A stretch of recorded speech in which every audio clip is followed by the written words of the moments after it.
guys, ligo tayo. Ito yung buhay namin guys sa tag-init. Dito kami napunta guys. Sobrang lamig. Fresh yung tubig, maliwalas. Siyempre guys, maraming mga turista dito guys. Yan guys, oh. Ay be, basa ka be? Oh, nabasa sila, naligo sila eh. Yan guys, oh. Yan. Ayan guys, yung cottage yung ano dyan, may bayad dyan. Pero yung dito, tubig, libre to guys. Libre po yan. Ayan guys, oh. Doon guys.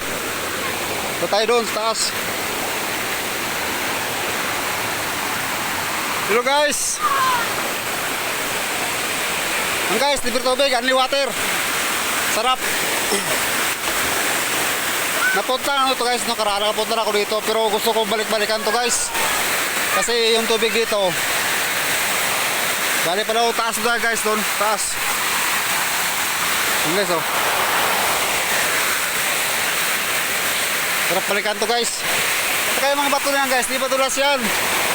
Kapit yung papo guys, sa atin, wala kapalang oh. Dito dulas yan. Kasi lagi binabrush ito guys, binabrush to lagi. Yan guys, ganda niyan.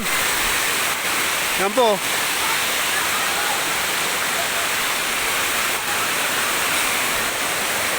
Sa ganda ng ating kalikasan guys. Sana alagaan natin. Hanggang sa sunod na mga henerasyon.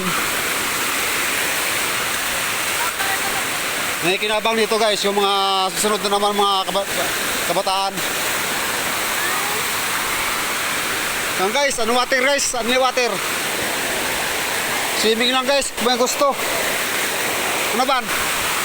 Swimming ka ban?